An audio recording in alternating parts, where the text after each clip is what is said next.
This episode, you can actually do $1 million on a single family deal. In the whole state of Washington, as of this summer in 2025, every single family lot can actually be split. There's a few different strategies. You've got an attached auxiliary dwelling unit and a detached auxiliary dwelling unit that's possible with condoizing the lot. And that's exactly what Edmond is doing with a property he bought and renovated and could stand alone as a great deal. But now they're doing an attached auxiliary dwelling unit and a detached on the same property. So you're gonna learn about both of these strategies that are like buying Bitcoin in 2010, truly. And that's what Thatch says. Thatch Win, we're at his event here, and Edmond's his student. So I know you're not gonna be able to put this one down, especially if you're in one of these states that has these laws where you could split the property. And it's sweeping the country, not only Seattle, but also California with Senate Bill 9, and even in Austin, Texas, and many other cities. You're gonna enjoy this one. So my name's Edmond Bondoc. I've been in real estate for just over 10 years, most of that being licensed. I'd say lifetime-wise, I've been in real estate some way, shape, or form. My dad would just drag us along to, like me and my siblings, to their properties that they owned, not knowing what property management was, but got to do some sweeping, some painting here and there. So it's kind of cool to know, but really didn't get interested, like I said, until like 10 years ago. And I was like, all right, well, if I can do this, the basics, might as well start seeing how we can make income from it. And really, I think the biggest part from that was we started doing like some flips. So essentially seeing where you can start to add value to some properties that we owned and then start to flip them. I was actually ending up going to get my license at that point in time. It was like junior year of college, and I was like, might as well make some money. We're broke college students, make a little bit of money before I had a job offer to go work full time. So I was like, did that, and now pretty much after 5 years said, can't really work this 9 to 5 anymore without being able to invest full time, effort wise, and so went full time in the last 5 years in 2021, and since then, basically focused a lot of my efforts in being an investor agent. I'm sure the people in our community can relate to that, where the idea of like, hey, how do we do more in our real estate business, but also have that investor mindset, right? For me, it's been, how do I focus on doing off-market deals? Like DealMachine's actually been monumental when we first started, trying to figure out where do we put all this information? Because you're looking at them, driving for dollars, or you're trying to just figure out how to mail to them or anything. We actually picked up the platform for that reason. It was like, all right, let's dive in, getting into those things. So taking from like the experience of flips, we actually bought rentals probably about the first one about 2017, when I was like pretty much in that first gig working. I was like, okay, well, I got to buy a house hack, right? Let's start there. Let's start figuring out how we can make some income while also living, little expenses paid for. And then fast forward, we went into, I think the first probably property I bought was in 2019, out of state, Kansas City, Missouri. So I bought. Oh, wow. Yeah. So back in your hood, basically, I was like, wow. Figured out it was a market that had good cash flow. So I bought a single family home, did the whole BRRRR model, hiring people that was local to the market, and just said, hey, you guys handle it. I just want to, be able to make some money here. So actually still own those properties, bought one in 2019, then bought another in 2020, and then a duplex in 2020. So like right when COVID started happening, I was like, okay, maybe I should reel it back in before not knowing what's going to happen here. So I've had some flip experience, owning some rentals, some long-term rentals. And then in 2022, we bought our house hack that we moved into. My wife now and I, we figured, hey, let's go figure out our own place, right? And we still own that property now. We're doing a midterm upstairs and then a long-term downstairs. So that one's been pretty cool. And now we're diving into our most recent project where we bought last year, 2024. It's a single family home in North Seattle, and it's a property where we can now add 2 ADUs, which we just signed yesterday to close the loan to actually be able to start building these 2 units. So a lot of cool things. I mean, scope of it all done from like the rentals, the flips, to BRRRRs, and obviously in the investment side of helping clients buy and sell real estate. So can you break down actually that property you are putting 2 ADUs on in terms of like, well, what is the value now and how is that going to change? Yeah, absolutely. Break that down. So we bought it in, like I said, summer of last year, which took us about a year. Cool plug for the program, obviously, is like we had been driving for dollars, and like it had been December of 2023, and this seller just contacts me saying, "Hey, we're actually got your mail. We want to see if be interested in buying our property." So thought wasn't real, right? Contacted them back, and they said, "Hey, we'd love to have you come out the house and take a look at it." we went there and it was like basically a half-baked project, right? So a house that was fully fixer, halfway done in terms of like, they had contractors working for the last 2 years. Whoa. Haven't finished the job yet. And it was basically like, we want to sell it, but we also want to see it through, right? So we're spending a lot of money here. So fast forward probably like 3 or 4 months and they're like, hey, our contractors are bailing on us again. Do you want to buy it? And we're like, yes, we'd love to buy it. We went there and the house was even more done. And we're like, okay, now we're gonna have to dig out like all these different things they did. So long story short, we figured out the property was like, okay, we'll buy it for around like 600, 650. We got through some negotiations and all in all, they said, hey, we want to meet X number. I think we ended up going at 700,000 and we're like, this is higher than we want. But the cool part was like, okay, if we knew the backyard can do what the things we need to do, we built it into our contract so we can do the feasibility, so that we had confidence that we could build 2 units. So knowing that we could build 2 units, we bought it for 700 and then essentially got a renovation loan, a loan that we could buy into it for 5% down, and then do all the renovations with a contractor. So we finished that about like, I'd say December, January of this year, 2025. So fully renovated, and now with permits, we're gonna build out those 2 units where, so valuations wise, let's say we bought it for 700, probably put about 100 grand into renovation, so it's about 8. We got it appraised recently for 825. So basically got 25,000 on the front house, Right. and then the 2 units in the back, each of them are gonna be built with taxes and everything, all build costs, 450 a piece. They should be roughly about 750 each, so 300 in equity on each of them, plus the 100 from the house, so we're about 700,000 or so, give or take, on the whole project in the next 6 months. Whoa, that's crazy. Yeah.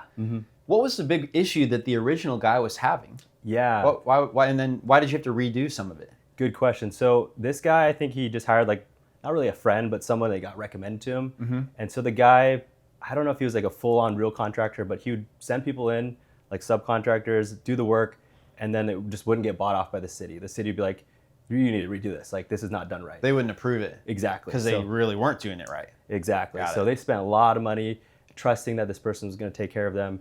But 2 years fast forward, did some work. Like, they actually had a decent kitchen, decent layout, but it just turned out to be like just too many things that weren't working. And I think they were buried in like maybe 150, 200 grand of costs. And they're like, we don't want to put more money into it. So you take it over as it is. And thankfully we were able to, I think the part, like you said, we had to redo because like we weren't confident. We're going to move into this house. Are they going to be good things that we're going to like? And also, is it going to be wired or plumbed correctly? And those are big deals, right? So we had to figure it out so we can be confident and comfortable moving into it. Did you put somebody in it yet? Are they renting it out yet? So we actually moved into it as a... Oh, you're living in it. Yep. So we did the basically conventional renovation loan for 5% down, which got us into that house. And we're like, that's a good way to leverage more. But then our goal is to, by the time we're pretty much building out, we're going to move to then do that. How detailed of a plan did you have to give the lender about what you were going to go do? Yeah, good question. Wise? So they require that you have, I think, 2 to 3 bids from contractors to say, hey, what is it going to take to go do what you expect to do? They'll do 2 appraisals. The first one, like, just, hey, this is as is. This is what the market says it's worth. Are you overpaying or not? And then the second one is based off of what the plans are going to be, which is like you have to get like an architect to give you like a site plan to say, hey, this is what it's going to look like. Yeah. And then you got 3 bids to say, hey, this is the cost. So is that called a 203K loan? Yeah, so that was the other option. We went with the home style renovation one, which is what is that? What is home style? Yeah, so home style is going to be the conventional 5% down versus the 203K is the 3.5 FHA one. Nice. So very similar programs. So it doesn't have to be your first home, but it just has to be one that you're living in. Correct. Right? Yep. Yeah. Does it have to be livable when you buy it? No, it actually doesn't. Nice. So that was the key part. Was like, we actually learned a lot from this. Was like not having to be inhabitable. It was decent, but it was like there wasn't like livable spots. Yeah, it wasn't ready to pass all the inspections. And exactly. Stuff. Yep. Got it. Yeah. All right. So once you guys moved in, now how did you figure out the financing for the other 2 units that you're going to build on that? I assume you had to split off lots. Correct. How'd you do that? Absolutely. So the interesting part is like I think the ADU revolution in Seattle has gone really far in advance to where a lot of lenders have caught onto it, especially certain lending. It's actually a company that's kind of based in Seattle, I think pretty much the Bay Area. They're really well in tune with what's going on. So we've got financing through them, which after looking through different financing options, from them, they actually consider your soft costs, right? Like the things you plans, permits, and things like that. They basically take your whole package of what you're trying to develop and say, hey, can you, based off what you told us to do, can we just factor that in as your 20% down so that we can build it for you so that you can come in at zero pocket, right? To do the whole process, like you mentioned, we had to buy the single family house, which owns the whole lot. And then we went through a legal process called condoization, right? You basically make the whole parcel into condominiums, where Unit A is going to be our front house. Unit B and C are going to be the attached ADU and the detached ADU. From that process, we basically, in the last week, had the first front house refinance into a whole new loan so that it's just a front house, and then leaving the backyard for free, right? And so now with the construction loan, we have units. So the backyard was your 20% down? Yes. Value of the backyard, essentially? Exactly. Yep. Nice. Backyard plus the cost of everything. They're like, yep, we're good. We're going to encumber that. So did you have to put any money in when you refinanced the front house? Like, because on a conventional loan, you typically have to put down 25% there. Yep. Yeah, great question. So because we are owner occupying it, we are able to refinance as like a rate and term, 5% down. So they basically baked in all the renovations and everything that we did. You refinanced it with an owner finance? Mm-hmm. Yep. So we have, we'll go into the big picture wise. So like we bought it with 5% down, conventional, owner finance. And then now fast forward, when we refinanced the front house only, it was also 5%. So essentially the lender that was now taking over, they said, hey, we're gonna not encumber or own the back lot, and then we're just owning the front house. And from that, they said, your existing loan is 5% down. Do you wanna be owner occupying and do 5% again? We did that. Oh, okay, because you live there, they'll allow that. Exactly. Mm-hmm. Smart choice. Exactly. So like figured be easy enough so we can get it all set up together, less out of pocket. Mm-hmm. And then now we have the backyard for free, which then gets the 2 loans. Got it. Yeah. Mm-hmm. And so how long does the condoization process take? Yeah, so I think it all depends. Thankfully with the city of Seattle kind of already being in scoop of a lot of this, can take 2 to 3 months. Yeah. For us, it was really just like along the, when is everything else going to be done in whole process, probably 2-3 months. Yeah. Man, almost $1 million on one deal. Right. Fantastic. Yeah, no kidding. Yeah. Mm-hmm. Got to be happy with that. We're excited. I would say we're definitely grateful because I mean, it's one of those things we didn't expect to have such a big outcome from it. Yeah. And I'm pretty conservative, so I'm trying to hope for the best for even hopefully better. Do you think the guy who owned it before you didn't think about doing this? He just didn't think about it as a possibility, or were they just financially constrained? You know, it's a good question because when we talked to them, it sounded like they were aware of what was going on, but they really weren't willing to buy into the future. Like it was just a kind of a rental for them, and they're like, I don't know if it's worth spending more money into this. So yeah, it seems like a lot of money. So they probably were afraid of taking that risk, but you, knowing what you know, realized it's almost guaranteed. Yes. The value of these properties is comparable to what's going on in the neighborhood already. So exactly. Yeah. Absolutely. Yeah. So that's like an exciting part, just knowing what's the future to bring out of it. So are you looking for more deals right now, or is this kind of taking your full bandwidth, making sure that this one goes through? Well, now that we've got it basically locked into like all the financing's ready and we have a builder in place, I think we're ready to make our move to the next property. Yeah. So yeah, absolutely looking for our next deal. So if they're going to cost $450 a piece to build, yep. How big are we talking? So each of them is going to be about 1,000 square feet. Yeah. 3 beds, 2.5 baths. So pretty much your standard house that you got all the things that you might need. Is that traditional building cost $4 or $400 a square foot? $450? Yeah. So most people kind of go on the $350 to $400 range just for build costs.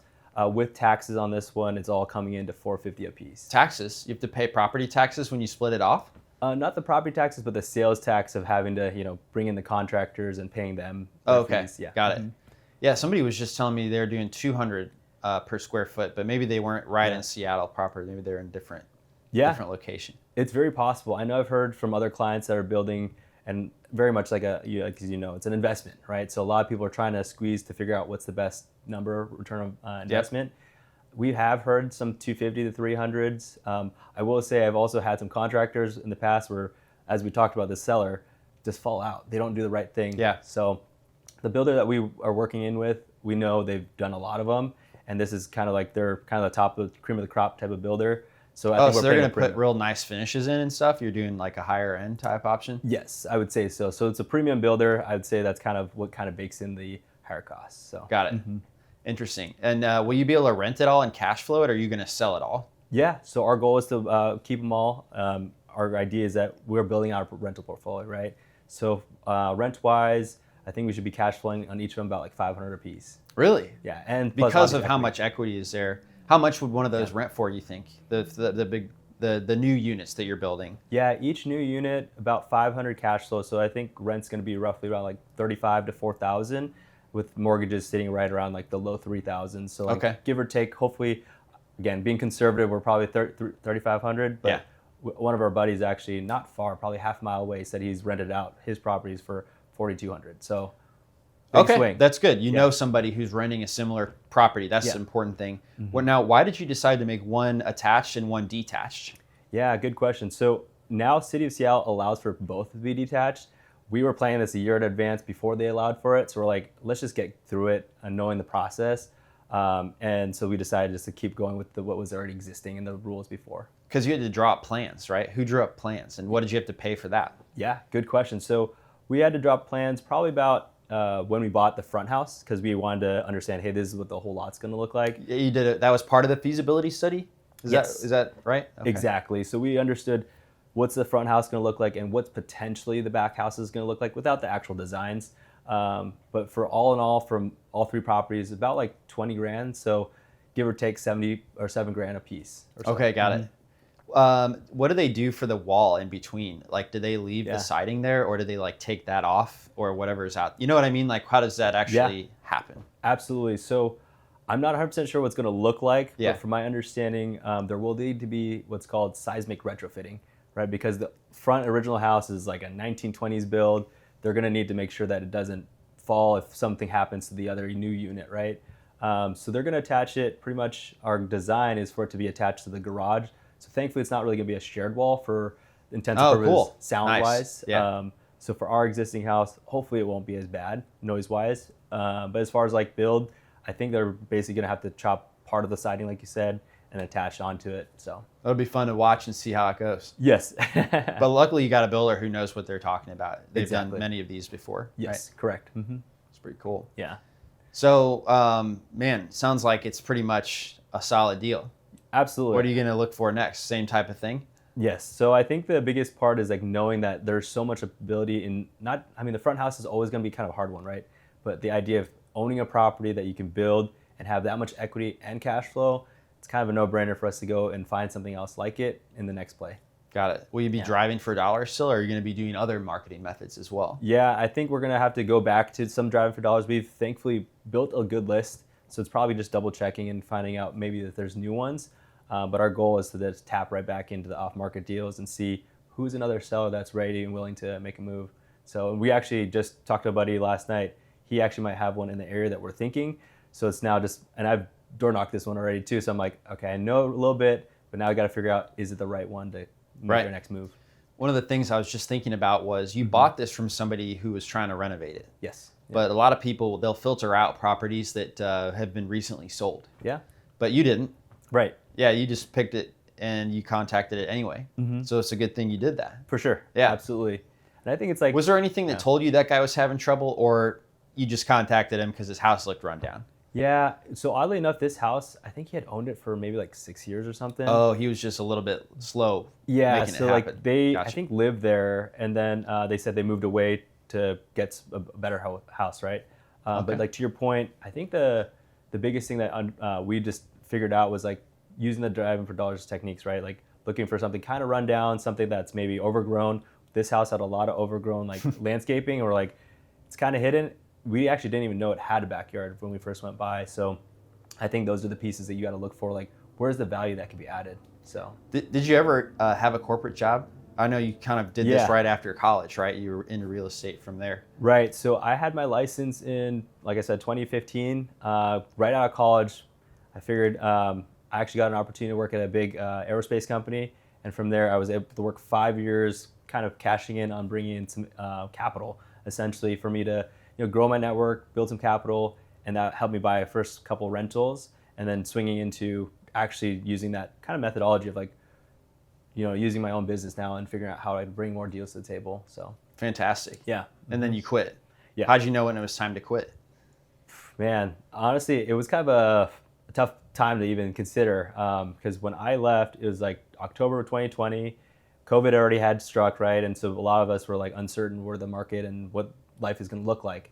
I just figured when they were starting to do layoffs at the company, I was like, I'd rather not have one of my employees, because at the time I was managing a team, leave the company. I'd rather take it myself, because shoot, I know I'm halfway out the door, like thinking mentally, like I don't think I'm staying here for 30 years, right? Most of the people that work there stay there for like forever. Yeah. And I was like, all right, well, maybe this is my time to go try it out, to figure out what's next for me in life. So, through my wife, we figured out like, can we financially withstand where we are at this time? And she being my girlfriend at the time, we were like, all right, well, this is what I'm going to do. It's going to make it happen. So left that to pursue real estate full time. And thankfully it worked out, because 2021, when I first went full time, the business was booming, right? Like people were refinancing, buying left and right. And so it carried me right through into being able to stay with this. So it's been awesome. Do you find that having your license makes it helpful as an investor, or like how does that? Because you don't need it, right? You don't need to have your license, but yeah, I noticed that you did. Great question. Honestly, so like I've noticed also, like learning through this, is that Washington is a state that doesn't require having a license for off-market deals. I know some states do, like Illinois, for example, right? Yeah. Makes it tough. But if I was to look in hindsight, like I don't think I would have probably gotten my license if it wasn't for the idea of helping people, right? Like in terms of client bases, I really do enjoy working with my clients and helping them reach their goals. But if I was to be just an investor, man, off-market deals directly with sellers without worrying about all the licensing stuff, I think it's a pretty sweet gig. A lot of people kind of get,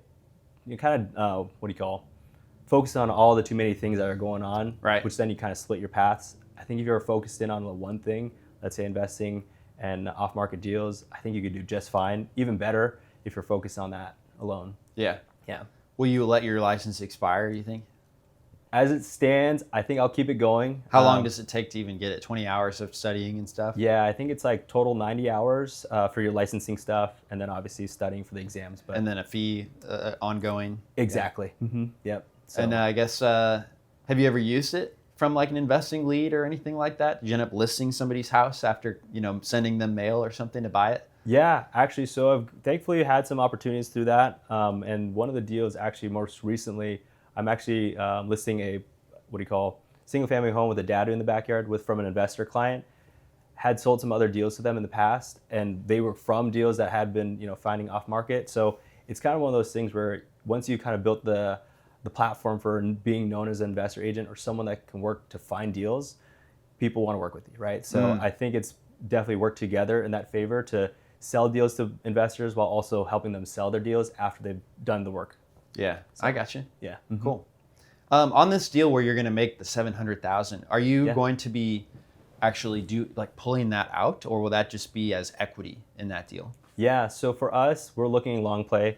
Goal is to keep as much as we can into that as needed. Mm-hmm. Also at the same time, like you asked earlier, for the idea of having cash flow, the more we keep into it, the better equity we have and to have better cash flow numbers.